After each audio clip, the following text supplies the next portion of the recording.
What is up, everybody? How we doing? Hello and welcome to the CRE News Hour. It's a weekly podcast where we come to you live at 3 p.m. Eastern Standard Time to discuss current events and everything commercial real estate. My name, as always, is Henry Eisenstein, and I'm here with my co-host, Rafael Collazo. How you doing? Great, man. Can't complain. I'm even more excited today because a good buddy of ours is on the call. So we have a special guest for all of our viewers today. We have the Industrial King of Canada, Chad Griffiths. How you doing, my friend? Gents, I'm doing so well. Excited to see you both, fans of both of you and what you guys are doing. So it's an honor to be here. Very excited. We're content creators all in the same community, and it's always good to kind of connect with everyone. And I've known Chad for a couple of years now, and he's been doing great work, and I'm excited to see where our reach gets to. So I'm excited to see what we come up with today, guys. I know we got a lot of articles to get through.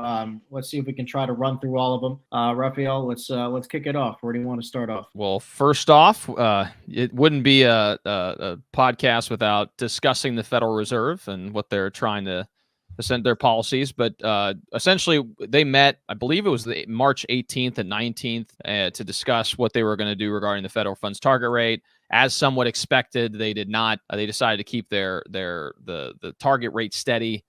They want to see more meaningful progression towards that 2% inflation rate before they feel comfortable reducing the federal funds target rate to help alleviate some of the pressure on interest rates. They're still somewhat optimistic that they're going to be able to get to the 3 rate cuts before the end of the year, and most likely what people are projecting is going to be a 25 basis point cut. Sometime at some point this year in 3 successive meetings is kind of what people are projecting. But again, until we start seeing some meaningful downward pressure on inflation, we're likely going to remain steady. So again, this just talked about some of the statistics that they found, what was essentially keeping the inflation rate, which would they track different forms of inflation, the core inflation rate, and there's other factors that are involved in other metrics that they follow. But shelter seems to be one that is kind of being stubborn right now. And I'm not sure what the solution to that would be in the long run. But in this article, it just kind of highlighted reasoning for what they're trying to do. The fact that obviously that we're still at a very high interest in rate environment compared to the last 20 years, which is, affecting a lot of different industries, especially the commercial real estate industry, and how that could potentially impact, other loans that are coming due and et cetera. So it's kind of a repetition of what we've been following for the last, 6 months. I think it's, again, an indication that hopefully, as we continue to move into the year, we'll start seeing some meaningful drop off. And at that point, we'll start seeing some relief in the commercial real estate space. Although I will say, I've been pretty busy the last 3-4 months. So it doesn't seem like there's any sentiment. Business sentiment seems to be pretty positive. So it's definitely better than 2023 as far as a volume standpoint. So maybe with the additional relief that from the Fed, maybe it supercharges the activity. And I'd love to get your guys' take on the article and how your guys' businesses are progressing in 24. Yeah, Chad, I'm curious to get your thoughts. Like, how has this been affecting the Canada industrial markets? Yeah, it's a great topic. You invited me on the show, and I don't want to come out with fireworks and guns blazing right off the bat, but I'm going to do it anyways because I got a lot to say on this topic.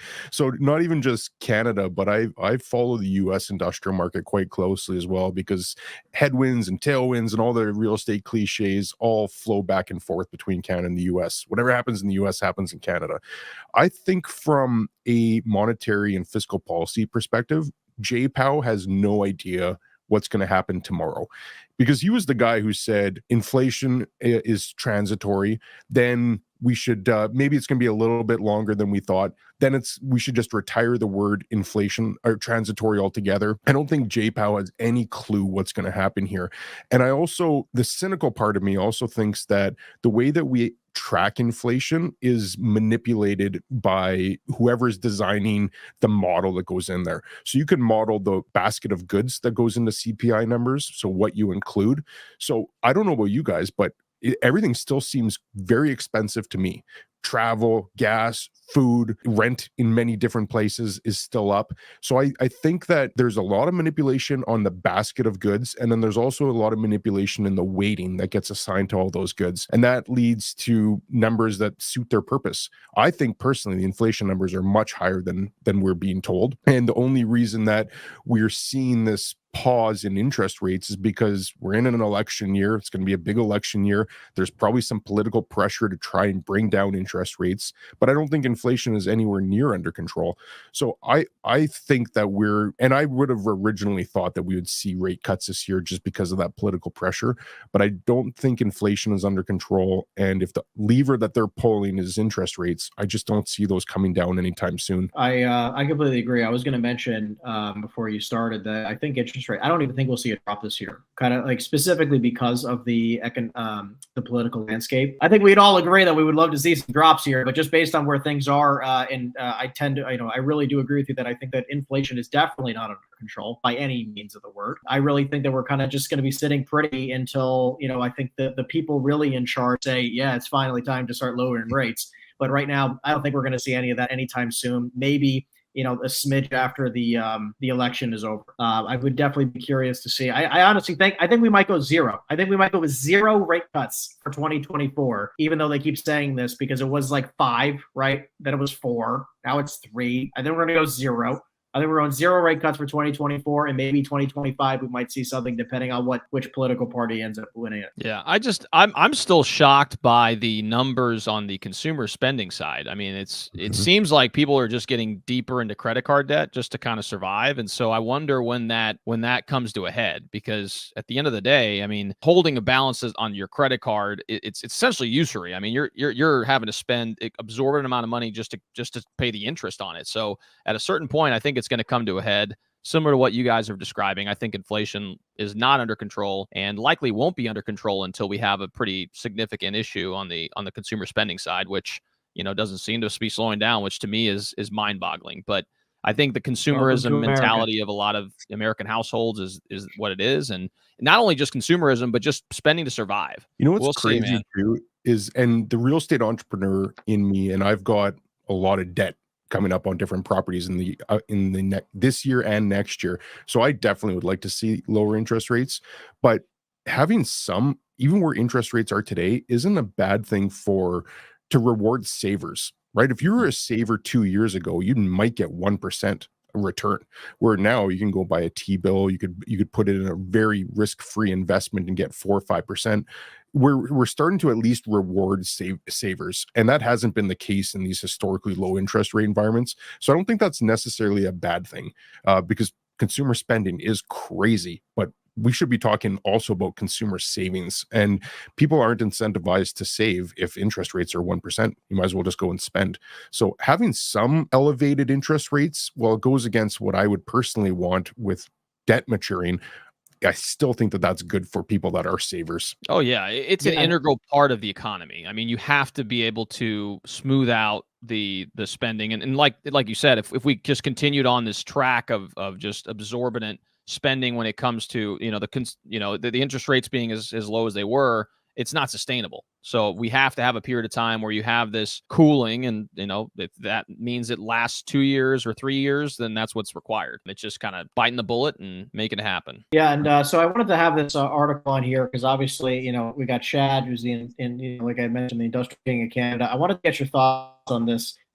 Where it seems like a lot of the spaces, obviously just by the name of the article, small industrial spaces are in short supply across the U.S.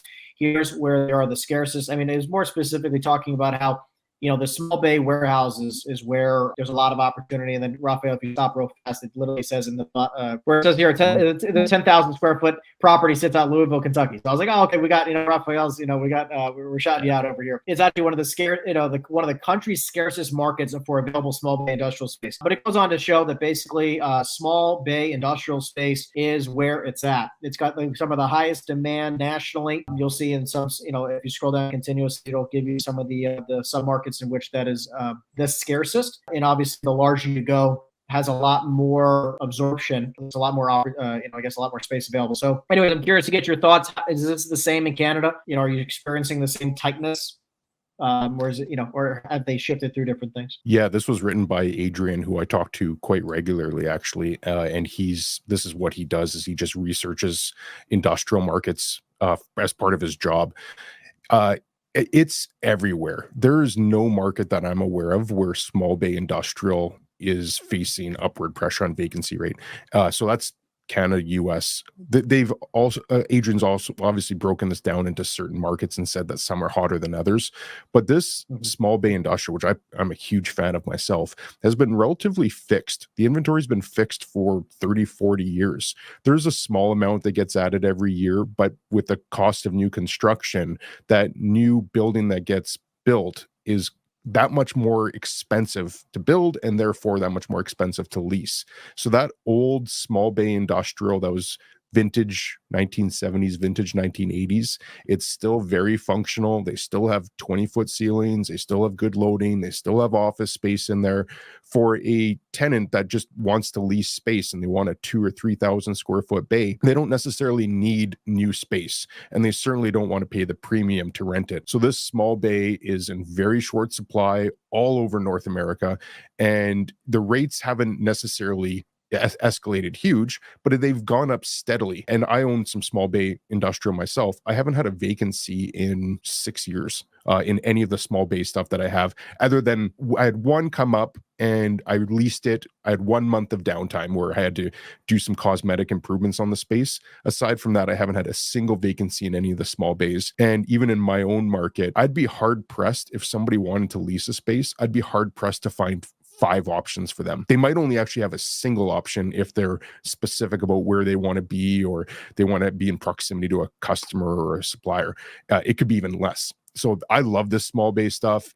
There's so many reasons to be ultra bullish about it. A guy named Chris Powers in Fort Worth, actually, he's built his entire company around this Class B industrial space that doesn't get the same exposure, doesn't get talked about in the media nearly as much as the large big box distribution space. But I personally love this small bay stuff. I can speak to Louisville, and I actually I didn't know it was number one, but I knew it was one of the scarcest in the country when it came to small bay product. And I operate as somewhat of a generalist, but I've started to niche pretty hard into retail. But again, occasionally I'll do the odd industrial deal here and there. And I've worked with a variety of different tenants that are in that 5 to call it 15,000 square foot range. If you want to be located in certain parts of town, in particular in our market, it's called Bluegrass Industrial Park. It's the largest industrial park in the state. It happens to be located in Louisville.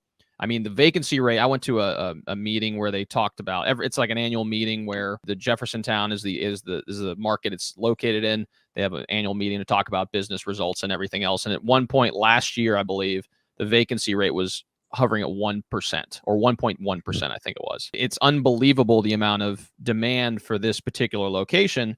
So if you get a person who's like, hey, I want, 3,000 to 5,000 square feet in Bluegrass Industrial Park, you're just like, yeah, good luck. Everyone wants that. So if you want it and it's available, you better go immediately and give the landlord whatever the heck they want, because otherwise you're kind of at the mercy of, 5 or 6 other groups that want the same thing. So I'm curious to get your thoughts on this real quick, guys. So for the larger stuff, right, the larger product, what do you think they can do? What options do they have for these huge 100,000 plus warehouse, square foot warehouses, that they're hoping and praying for one tenant to come knocking down their door. They're praying Amazon calls them. They're praying, these huge organizations call them and try to lease up a bunch of space.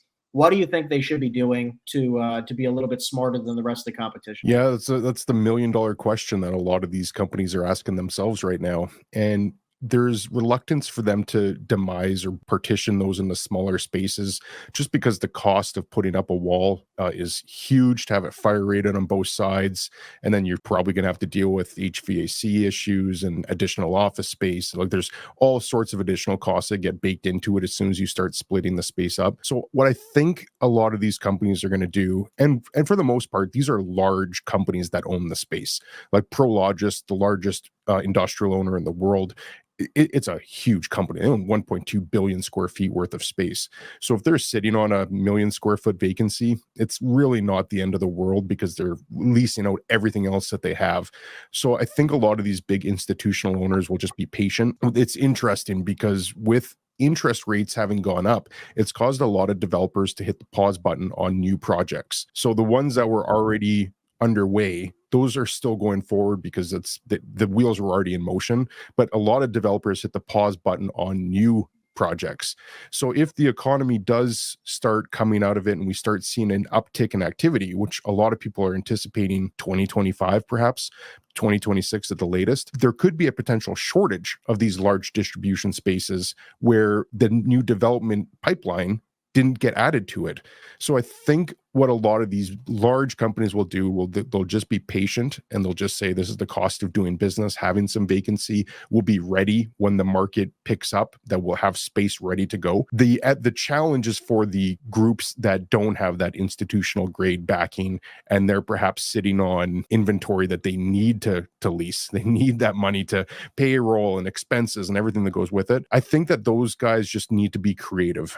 Perhaps they need to do short-term leases. Perhaps they need to put up an imaginary line instead of actually doing a full partition wall. They can actually just put a chalk line separation and say, okay, well, you get this 20,000 square feet, but you have to appreciate that you can't encroach past that imaginary line there, and just be creative. Try and do anything you can to get cash flow, and I might equate it to any other asset class as well. It just, if you need cash flow coming in, be open to any possible option that comes out there. And whether it's a brokerage community that's bringing it to you, or somebody within your existing portfolio, if you reach out to your tenants and say, do you guys need any extra space, even on a short-term basis? We've got this empty building. I think that there's a lot of ways that guys can be creative, but that big box industrial, for the most part, the landlords are still doing quite well, even though they are seeing an uptick in vacancy. I'm glad you had that perspective, because obviously I know Henry does a decent amount of industrial on the investment side. You know, I do a little bit, but it's always good to hear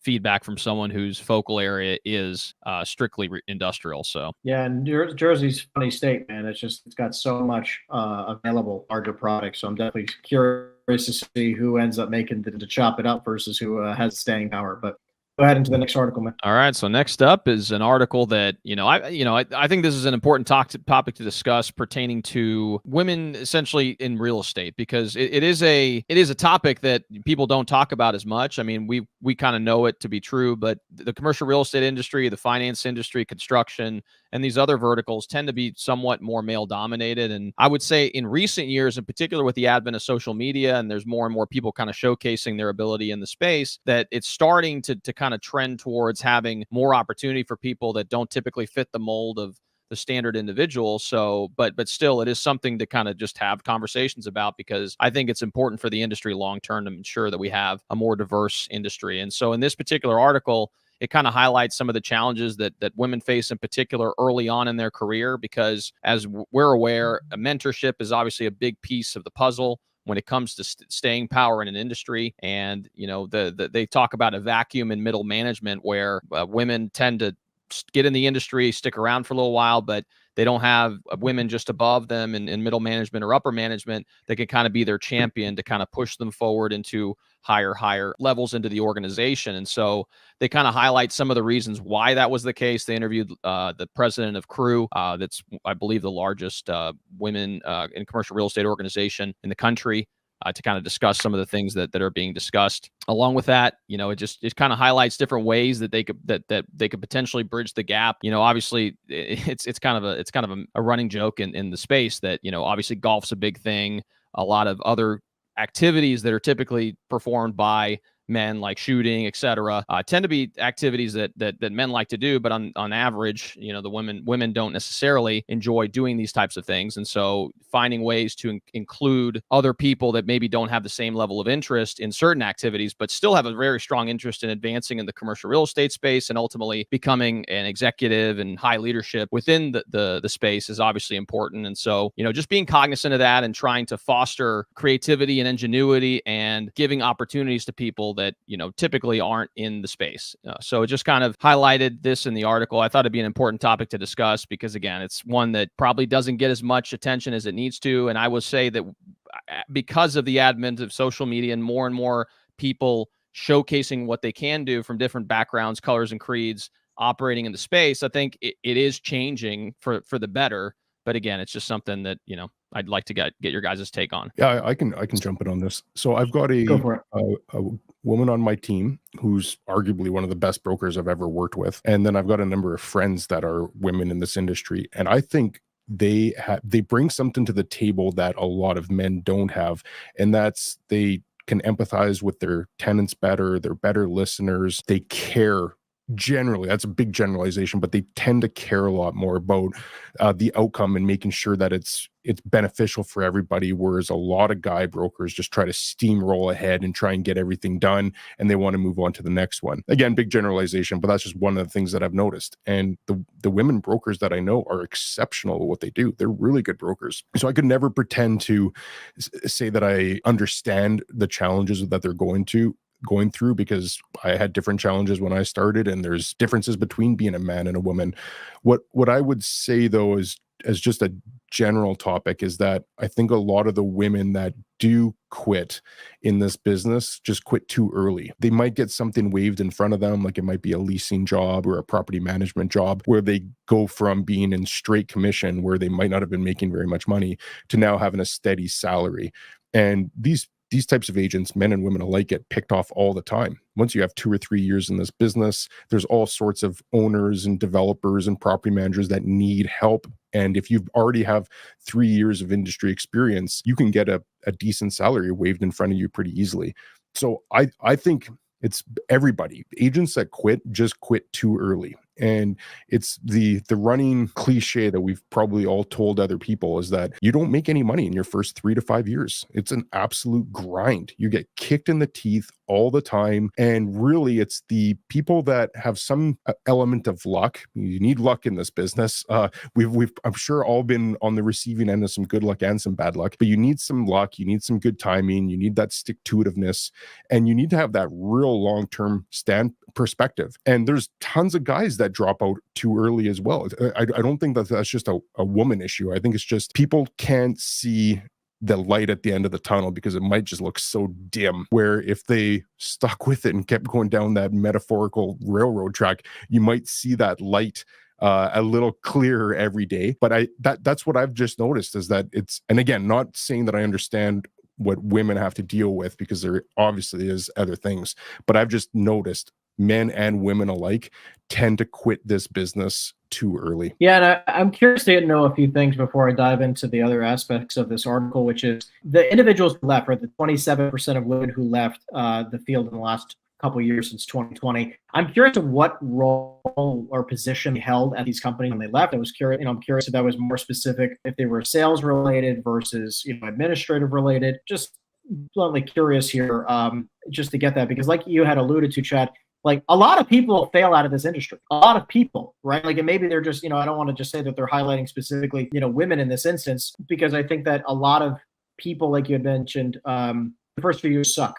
The first few years in this industry are the hardest. I am curious, what specific here, the 2020, you scroll down, there was right there. Yeah, I don't know if it actually said exactly what the role was, but yeah, no, I'm just curious here. Jobs in the industry, women in real estate now facing the toughest in the 19th sectors analyzing the world economics, despite making 45% of the workforce, women are the 29% in leadership roles. Women in real estate also suffer the same drop.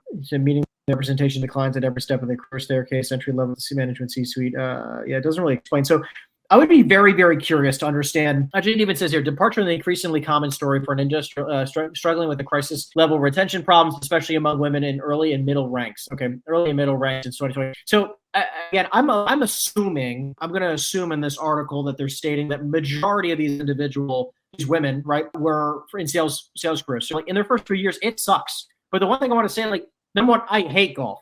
I suck at it and I hate golf. I'm not a hunter. I don't like hunting. I think it's terrible. So I can, I'm right there with both of those. I'd like to also say, like, I work from Miami, work from home, right? And I work virtually to New Jersey. A large portion of my business is out of the state of New Jersey. So I am literally doing many actions, right? And have many of the same stances as several women in this industry. I work from home. I work from my house, right? I don't really go out and see many clients. I obviously do some networking around here, but I work from home, and I don't go out and play golf and network that way. I don't go out hunting and all that kind of whatever they were stating here. And what I have found is that's mostly about, if you can find great deals, it doesn't matter if you're a man or a woman, investors want to do business with you, right? In my coaching program, 30% of the people in the program are women, right? We have, a lot of amazing, strong women in the group. And I think that, it's really about like finding great opportunities. I don't care if you're a man or a woman. I think that if you have the ability to find great opportunities and you can connect sellers and buyers, I think anybody will want to do do business with you. Obviously I have the aspect where women don't have the same opportunities.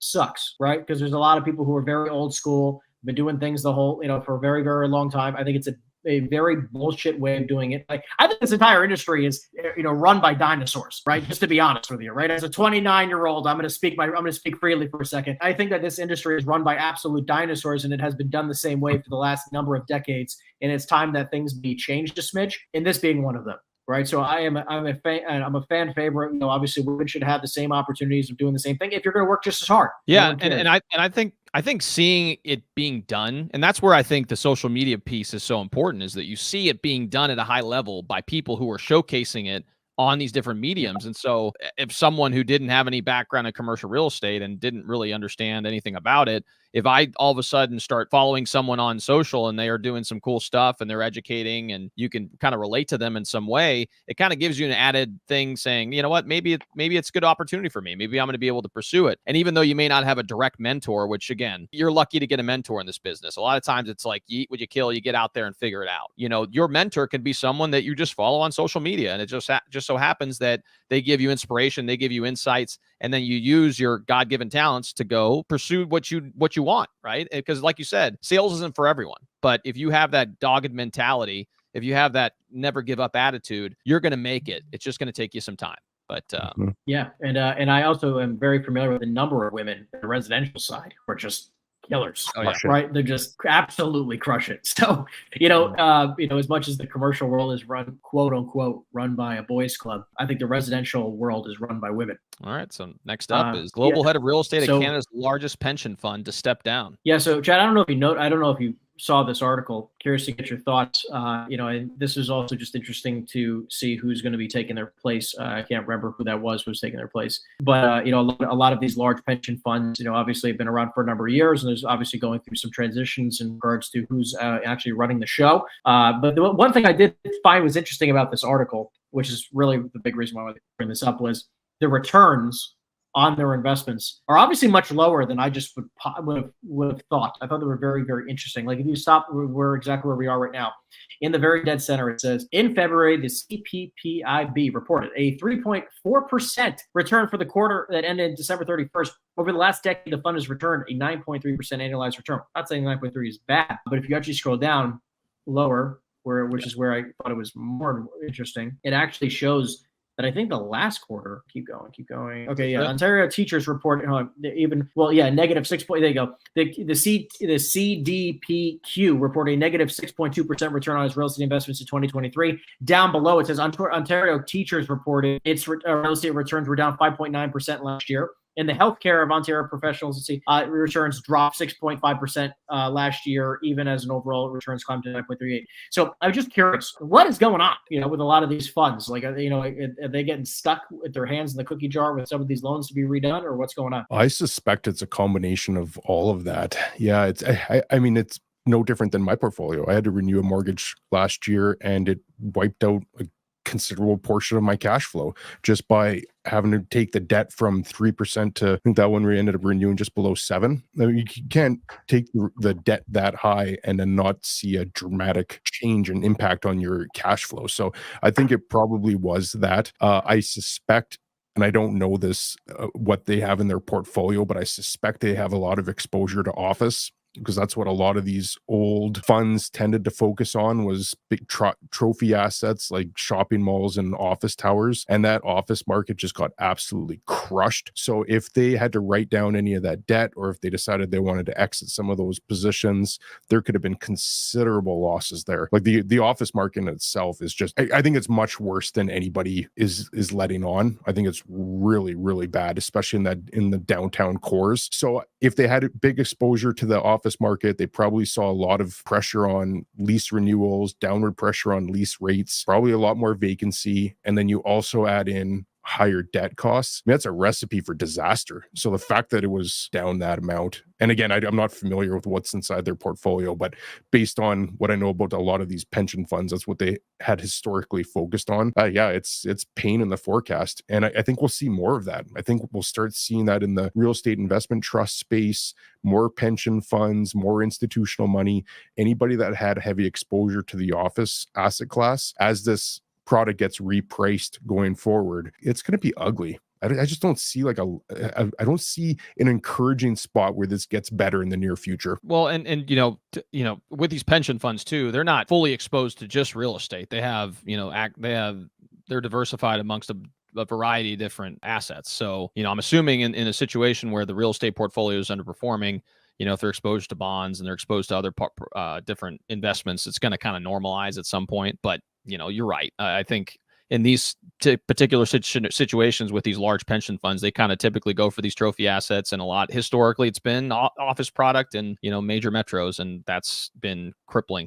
I read an article the other day that said that San Francisco's office vacancy was continuing to decline, although some markets you're starting to see more of an uptick as far as people getting back to the office in some capacity. But San Francisco seems like the trend is still continuing to decline, which is not great. And it's been one of the most effective cities in the country. Well, and what's crazy too is that all these pension funds, by design, they're risk adverse, right? They don't want to be chasing home runs. They just want to hit singles and have really steady returns. And that's why a lot of them had pursued the trophy asset, that Class A office building in a vibrant world-class city. Like 5 years ago, that looked like one of the most stable assets you could have. Now, fast forward, none of that risk was actually priced in, because it's like these buildings have gone down considerably in value, where they were buying these specifically because they were supposed to be as risk-free as you could get for real estate. And it turned out there was a tremendous amount of risk that wasn't priced in. It's going to continue to evolve. And I'm sure,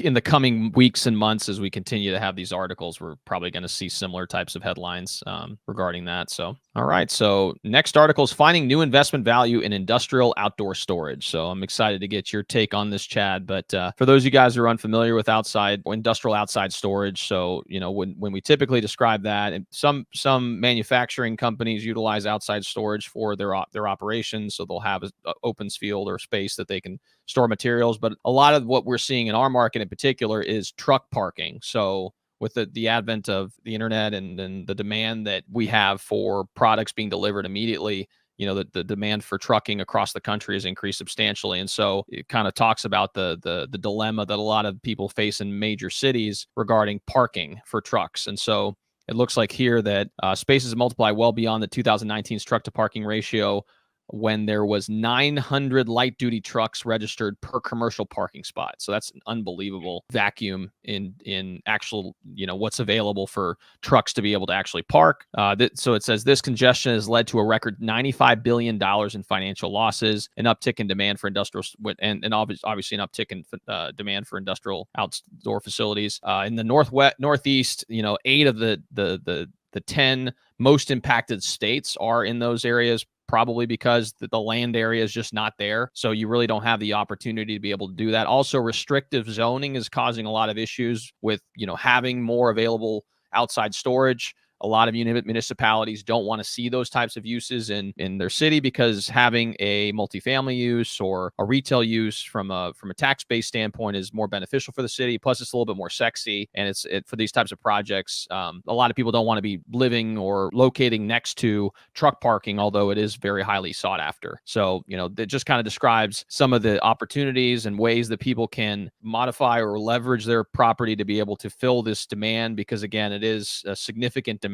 So I figured I'd, kind of open up to you guys to kind of get your take on what your thoughts are on industrial outside storage. Yeah, it's so funny because this term really only came around in the last 5 years. We didn't even hear industrial outside storage. So whoever coined that term and had to become part of everyday vernacular, I tip my hat, because we used to just call it yard space or a parking lot, really.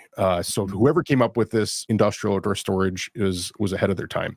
So I'm actively looking for this myself. I would love to add some yard storage to my portfolio for a number of reasons. You don't have to have a building on there, so you're not worrying about depreciating assets and maintenance and things going wrong and all the issues that just come with a normal building. So there's a lot of reasons to be very optimistic about iOS. But what I'd really caution people about is that this could almost be like a modern day gold rush, where everyone sees that there's 900 vehicles for every one parking spot, and they're like, this is crazy imbalance between supply and demand, and everyone rushes out to do it. It's still, if you're renting out to truckers anyways, it's still an operating business, because if you can put 50 trucks onto a spot parcel of land, that's 50 individual tenants that you now need to deal with, each of them probably on a short-term lease basis. So I always look at real estate on a spectrum. If you're at one end, you're going to have like a hotel where you're turning over guests nightly. And on the other end, you might have a triple net building with a government tenant where you don't do anything. And that's a long-term lease. It's hands off. That spectrum also involves how much, shows how much management is involved in it. A hotel, you need an entire team to run a hotel. If you're doing truck storage, that's pretty close to that far end of the spectrum, where now it's an operating business where you need to constantly be finding these tenants, constantly be working with them and letting them have access and dealing with issues that come up. And I know people that have these truck yards. One trucker hits another truck, or one trucker is encroached a little bit on the other person's space, and now you've got a management issue you need to deal with. It goes from being a really hands-off real estate investment, as much as you can anyways, to now you have to actively manage it. And it might be something you're dealing with daily. And I think that that's, for myself personally anyways, that's the opposite of what I want. I want to get an asset. I want to stabilize it, have a management team in place that isn't burdened with daily calls, dealing with truckers and having to turn them over all the time and collect rent and worry about all the things that go with it. I would rather get a parcel of land and rent it out to a company that needs long-term storage for equipment, or they've got a fleet of vehicles and it's one tenant that I deal with and I've got a long-term lease with it and I'm not dealing with those day-to-day issues. That's what I'm more attracted to. But if somebody does have the appetite and they can deal with all this day-to-day minutia that comes up, then all the power to them. But I would just caution anybody that isn't going into this eyes wide open that truck parking becomes a lot more of a job than a real estate investment. I agree. When you get down to that, I think there's a lot of opportunity. Look, northern New Jersey, right? As probably being one of those 8 states in the Northeast, New Jersey. There's a lot of people looking for truck parking in many different major cities outside of Manhattan. And, the land has gotten ridiculous. I mean, just stupid in pricing. And it's kind of insanity. Like, when you hear some of these pricing, when I was like 10 years ago, like you were saying, Chad, when this wasn't a thing, it was like, you get dirt here for like $200,000 an acre. And now they're like $3 million, $7 million per acre. It's like ridiculous. But what I've seen up in North New Jersey is that they're looking for larger tenants to basically rent the park, right? Or the truck parking, right? As you get one tenant to pay you $50,000 a month to park all their trucks across whatever the lot size is, right? So that's where I see a lot of value, is that if you can try to sneak, we're trying to find actually some good opportunities for a few property owners right now. These guys have, this one guy's got 11 acres in a really, really great area near the ports in New Jersey. He's been offered $100 million for 11 acres, which is just ridiculous. I mean, this is, by the way, 10 years ago, you wouldn't even know it. I think he probably paid $2 million for it.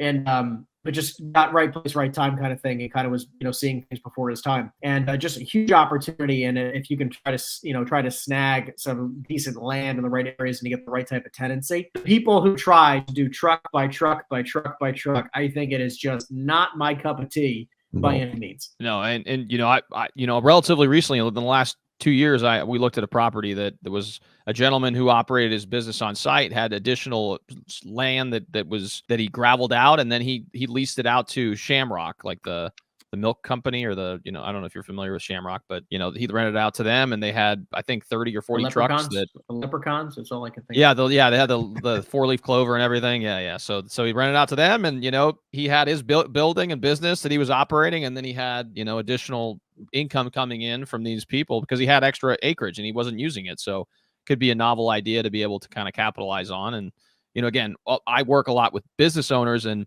even now I'm looking for sites where they can operate their business on site and then find ways to generate additional income for them to cover some mortgage expenses. So just another idea to explore. I think you make money with creativity oftentimes, especially in this environment where everything's just so competitive. All right, I'm actually going to pull up Chad's article. This is a crazy article. It just came out a couple days ago. But what they were talking about, and there's multiple issues at play here. It's not even just one topic. They put a whole bunch of things in the same topic. So the one big one that I see is that the Environmental Protection Agency is proposing, and I don't know the implications of this on whether it gets passed into law or whether this has to go through Congress and Senate and then get approved. I don't know how far this goes, but this is similar to what other countries are doing as well, where they're trying to put in regulations that vehicles going forward cannot have any tailpipe emissions.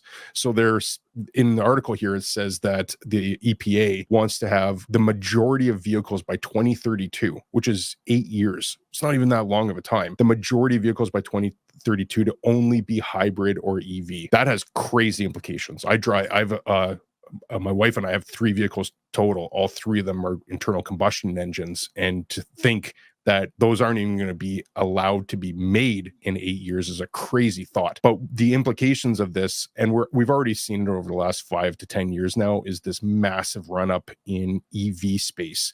There's some big projects underway. There's probably some close to anybody listening to this right now. There's probably a major EV plant going up close to you, because the CHIPS Act in the US, multi-billion dollar incentive plan that the government rolled out, basically to just encourage developments of all types. So that's led to big semiconductor plants, which they talk about in here. Intel's committing to $100 billion of facility upgrades in the upcoming year. TSCM is working on a massive project just outside of Phoenix.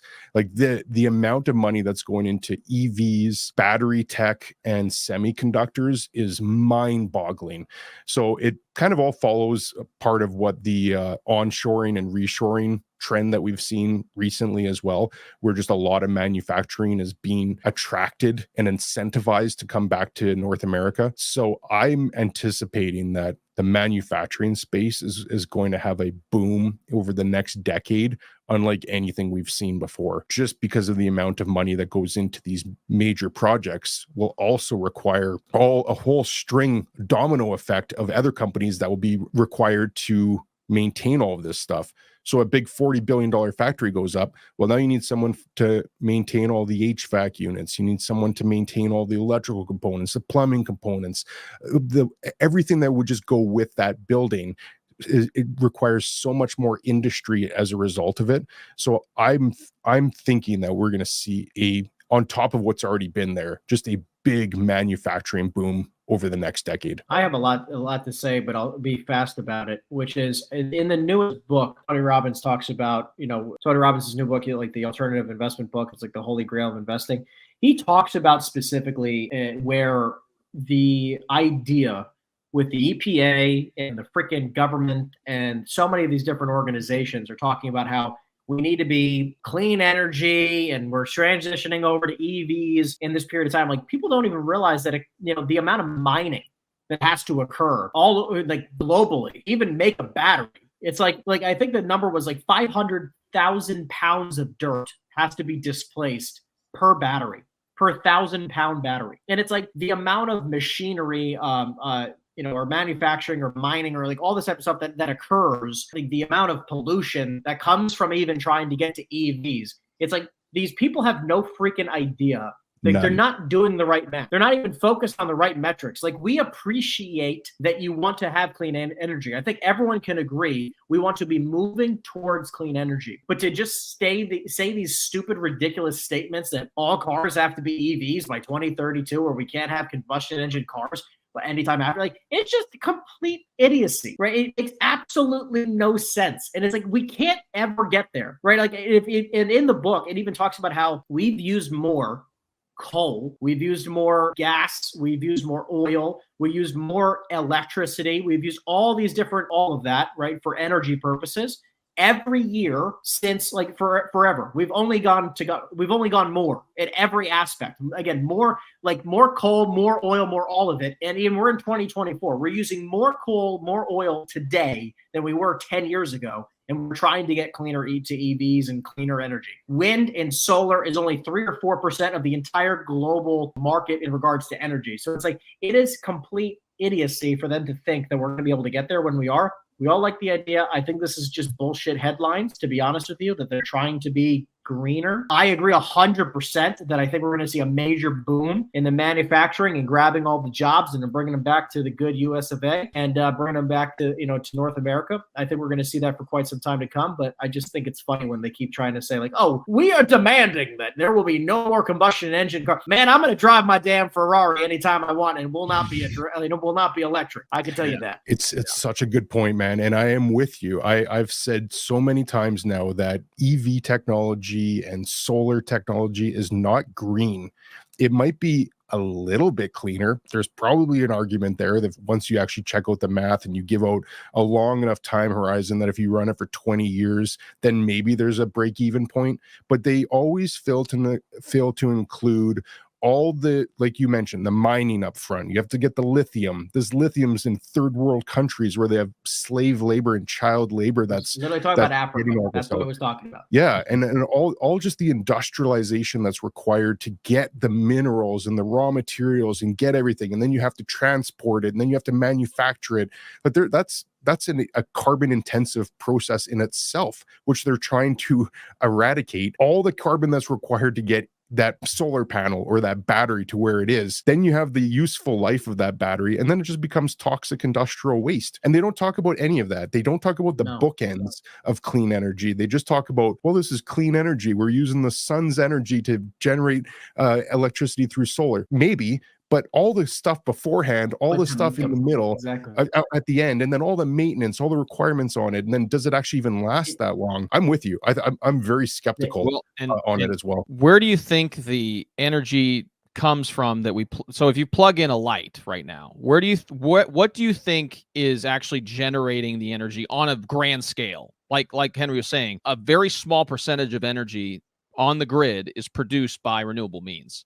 The vast majority, and it's like not even close, is produced by coal, because I know this because in Eastern Kentucky, that's kind of coal territory. So it's coal, and then obviously fossil fuels. Just because you have the access to plug your renewable car into your outlet, that energy that is being produced by non-renewable means. Now, I'm of the mindset similar to you guys that we need to have a plan of attack to get eventually to a carbon neutral state, but the acceleration of that in an 8-year period is unrealistic. And I think that's kind of what we're describing. And the impact that's going to have on the broader landscape can be affected. So, again, it literally talks about in the book, like you had mentioned for the mining. Okay. And I don't want to get morbid, but he talks about the slave labor in Africa, where the individuals get paid so little money to build these people's freaking lithium batteries. Okay. I'm not talking about any specific type of car company here, but I'm just saying to build lithium batteries, to mine out lithium and cobalt and all these other things that they need in order to build these batteries, that all these people want to be so green and they want to drive around in their freaking EV cars. Okay. Do you understand? Like, these people who are mining your freaking minerals to build your damn EV car don't even have power. They have no power. Their villages have no energy. It's ridiculous. Like, it's sad to read about this type of stuff, but that's the facts. So it's like, these these people are doing it. They're doing it for political reasons. It's not for actual sustainability, like we keep driving home here. It's all for the wrong reason. It's literally probably for votes.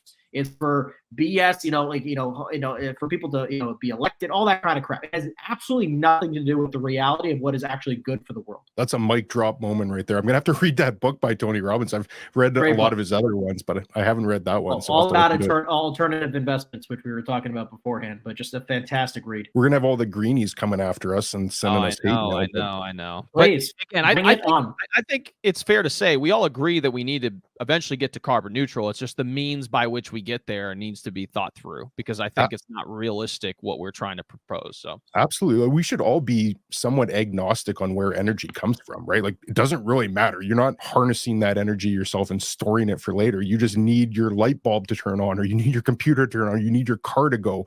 I really couldn't care less how that's powered, but it needs to actually be powered, and to have all this misinformation and lies and deception and greenwashing and everything comes with it. It's disingenuous. So that's my whole problem with it, is if EV technology was as clean as they suggest that it is, and we didn't have any issues, I couldn't care less whether it's an internal combustion EV. I just need to get from point A to B. But it's all the misinformation and media bias, and like you said, the just political agendas that's driving this narrative that it just isn't helpful, because it's just not true. All right, Well, so look, next up, to finish this off, final article. yeah, to finish this off, I had a couple office articles.